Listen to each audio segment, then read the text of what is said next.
Olá, investidores! Sejam bem-vindos a mais um vídeo do nosso Panorama Matinal. Aqui você fica sabendo tudo o que está acontecendo no Brasil e no mundo, questões que impactam seus investimentos e, é claro, a cotação das suas commodities, sejam elas soja, milho ou trigo. Antes de começarmos, pessoal, não esqueçam de deixar o seu like, se inscrever na nossa página e, é claro, compartilhar este conteúdo para quem possa se interessar. Vamos trazer cada vez mais pessoas para este mercado e transformar aí o agro na bolsa brasileira. Vamos dar uma olhadinha, pessoal, como é que ficou os gráficos. Então, falando do petróleo, primeiramente, a gente teve no dia de ontem uma alta de 1,8% e hoje o mercado vem caindo já 0,97%. Acho interessante também a gente dar uma olhada no semanal. Semanal aí que traz um petróleo testando novamente aquela região de resistência e no momento vem se segurando em cima dela, né, na casa dos $77 por barril. Petróleo que na semana passada fez uma alta de 5,84% e essa semana teve dificuldades aí em alçar novos voos, né? Olhando para o óleo de palma, a gente teve uma queda na semana de 1,93% após uma alta de 3,19% na semana passada. O óleo de palma continua lateralizado. O óleo de soja, parecido com o óleo de palma, também na semana passada fez um movimento de alta de 5,6% e essa semana já vem caindo aí 2,73%. Também não consegue se livrar aí das suas resistências mais eminentes, né? Aqui para o óleo de soja ficaria na casa dos $49. A soja, mais uma semana em queda, tá, pessoal? A soja vem fazendo várias e várias semanas de quedas aqui, a gente vê. São 3, 6, seria a nona semana consecutiva em queda para a soja. Um período bem extenso aí de novos preços para a soja lá em Chicago, tá? E na semana vem caindo 1,23%, no momento trabalhando a 11,69 cents por bushel, perdendo aí no semanal aquela resistência na casa dos 11,80, que era a mínima de 2021. Então o mercado aqui, a princípio, indo em busca daqueles patamares lá na casa de $11,10 por bushel que comentamos já há várias semanas atrás, né? Olhando para o farelo de soja, também tivemos uma queda semanal, aí, uma queda bem relevante de 3,52%. Vem perdendo o seu suporte também, suporte que era lá a mínima de novembro de 2021. E a princípio vem para buscar aí a mínima de outubro de 2021, que também é a mínima do ano de 2021, né, em $310 por tonelada curta. Trigo ontem caiu forte também, na semana ele vem caindo 5,87%. Perdeu aquela linha de referência de alta que a gente tinha e agora a princípio abre espaços para quedas mais intensas nesse mercado. E para o milho, em Chicago também, mais uma semana de queda, né? Caindo 2,62%, também perdendo aquela linha de referência, indo em busca aqui dessa região dos $4 por bushel. Então, bem complicada a situação das commodities lá em Chicago, né? Aqui no Brasil a gente teve uma leve alta ontem no nosso contrato milho-março, porém na semana já vem apresentando uma queda de 0,74%, ainda dentro de uma região de suporte. É interessante comentar que para os Estados Unidos houve ontem uma publicação do USDA, onde eles trazem uma perspectiva de um aumento de área da soja, diminuição da área de milho e também diminuição da área de trigo. E mesmo com essas falas, com esses números, o trigo e o milho caíram também, tá, pessoal? A princípio, se preocupam aí os americanos com a possibilidade de estoques maiores para todas as commodities, né? Seja soja, milho ou trigo lá nos Estados Unidos.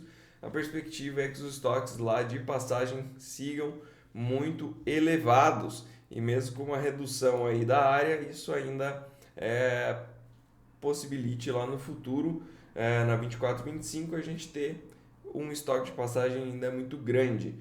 Para o milho também tem a questão de que possivelmente eles vão reduzir a área, assim como mostrado, e também os preços favorecem a produção de soja em detrimento da de milho.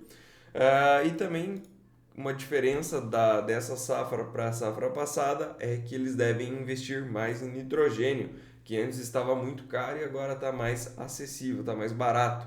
Então isso pode compensar um pouco e a área ainda é muito grande, tá, pessoal? Lá para a Argentina, a gente também teve novos dados. A Bolsa de Rosário trouxe aí a atualização, trazendo uma quebra de 20 a 30% para a soja que foi plantada por primeiro. Tá? E a princípio, já há um consenso no mercado de que a produção lá na Argentina deva ficar na casa de 48 milhões de toneladas. Lembrando, até poucas semanas atrás, se falava aí uma possibilidade de produção na casa de 52,5 milhões de toneladas para a soja lá na Argentina. Então, uma redução aí bem considerável, né? Redução de 4,5 milhões de toneladas lá na Argentina. Então, isso pode mexer com o mercado ainda mais, né?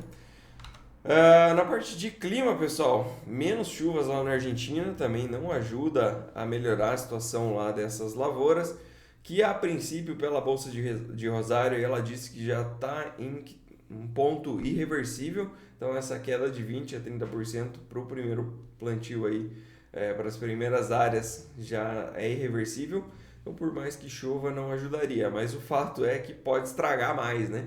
Com essa falta de chuva aí para os próximos 5 dias. A gente olha aqui e para a Argentina não tem praticamente nada de volume.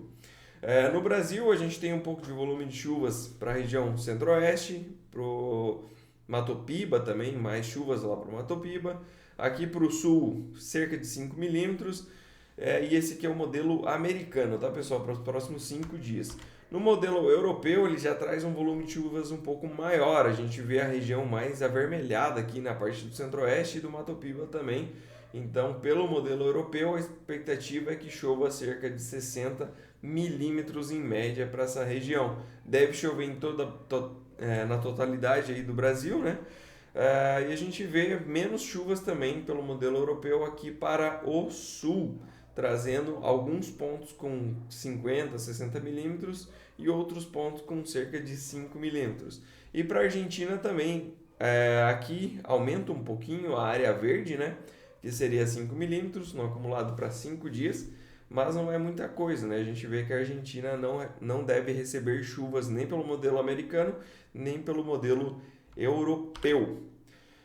Olhando, pessoal, para as bolsas agora, o que a gente tem para o dia de hoje? Seguimos lá com o feriado na China, feriado calendário lunar, volta aí só na segunda-feira, né? E a gente tem aí Xangai então travado, mas a parte de Hong Kong, que seria a bolsa de Hang Seng aqui, ela segue operando. E a gente teve aí uma alta em algumas ações que chamam um pouco a atenção, como é o exemplo de empresas na cadeia de delivery, tá? Parte de entrega de comida, como se fosse o iFood aqui no Brasil, né? E lá está subindo bem. Isso passa uma ideia de que o povo lá está consumindo mais neste feriado lunar. E a princípio, pelo que dizem lá as notícias na China, a gente teria um movimento maior de pessoas, ou seja, mais pessoas viajando e mais pessoas consumindo, o que seria excelente se realmente for verdade, tá? Para a parte de Japão, a gente teve uma alta de 0,96%, Coreia do Sul subiu 1,34% e Austrália 0,69%. Na Europa, basicamente todas elas no campo positivo, com exceção apenas da Espanha, que cai 0,11%. O Eurostoxx, que reúne as 50 maiores ações da Europa, sobe 0,62%. E o destaque de alta aí fica para a Bolsa Londrina, subindo 0,99%. Na parte de futuros, temos mais um dia de expectativa positiva para os Estados Unidos, com S&P 500 subindo 0,21% e Nasdaq subindo 0,58%. A gente teve também aí um destaque para a ação da Nvidia, que passou aí a marca de $1 trilhão, né? E agora a gente tem outro ponto interessante também, que a Microsoft conseguiu passar o valor de 3 trilhões aí, que era uma marca impressionante, atingida apenas pela Apple, né? A Apple caiu um pouquinho, perdeu um pouco desse patamar, mas agora a gente tem também a Microsoft. Basicamente, o cenário lá nos Estados Unidos indica que as empresas de tecnologia estão muito sobrecompradas. Basicamente, os movimentos que a gente vê em Nasdaq e S&P 500 se referem muito a essas Big Techs, que seriam a Google, Meta antiga Facebook. A gente também tem Nvidia, Microsoft e Amazon. Então essas seriam as que mais puxaram esses índices nesses últimos meses. Olhando para a parte de dólar, pessoal, dólar estável no dia de hoje, no 0 a 0 mesmo contra as principais moedas do mundo, países desenvolvidos, né? E temos aí um dólar mais forte contra moedas de países emergentes. Na parte de commodities não agrícolas, uma queda de 0,9% para o petróleo e alta no minério de 2,39%. Hoje a gente vai ter um dado bem interessante a ser publicado, que é o dado de inflação ao produtor lá nos Estados Unidos, às 10h30 da manhã. Essa semana, durante o feriado de carnaval, a gente teve publicação também da inflação ao consumidor lá nos Estados Unidos e ela veio acima da expectativa. Naquele momento da publicação, isso acabou trazendo aí uma queda para os mercados de renda variável, que caíram aí em média 1,3%. Porém, o mercado não está dando muita bola a princípio para essa questão, o que é estranho, no mínimo estranho, porque uma inflação mais alta quer dizer que o Fed não vai cortar juros em março, talvez não corte juros em maio, e coloca uma pressão em cima, né, do que está acontecendo nos Estados Unidos. Eles continuam pleno emprego, continuam pagando mais, aumentando cada vez mais os salários, tendem a consumir mais e inflação difícil de segurar. Então, era de se imaginar até uma possibilidade, no futuro aí, quem sabe, dependendo de como vêm os próximos dados, né, de abrir uma possibilidade aí para o Fed até aumentar esses juros.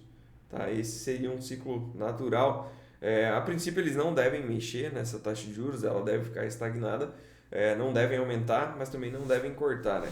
O ponto é que o mercado não deu muita bola, sabe? Só no momento em que saiu o dado, caiu esses 1,3%, mas depois já, nos próximos dias ali, já se recuperou bem. Enfim, no mínimo curioso. E hoje a gente tem essa inflação ao produtor. Lembrando, se a inflação ao produtor ela vem mais alta também, isso passa a ideia de que no próximo dado de inflação ao consumidor também deva ser mais alto essa inflação ao consumidor, né? Então vamos acompanhar aí às 10h30 da manhã, promete trazer bastante volatilidade para esse mercado. Lembrando, o mercado está bem sobrecomprado, vem renovando máximas históricas atrás de máximas históricas. Então, se esse dado vier ruim, a gente pode ver uma correção aí na casa de novo desses 1,3%. E esse é o dado mais relevante do dia. A gente tem alguns outros dados saindo ao longo do dia. Às 10h30 da manhã a gente tem o núcleo e tem o cheio, né, da parte de inflação. Então os dois saem juntos às 10h30 da manhã. E também temos dados de construções de casas novas lá nos Estados Unidos, às 10h30 da manhã. Isso aqui também é interessante a gente dar uma olhada. Se tiver mais do que o previsto pelo mercado, quer dizer que realmente o pessoal está muito confiante e vai seguir consumindo, e isso ajuda a inflação a aumentar.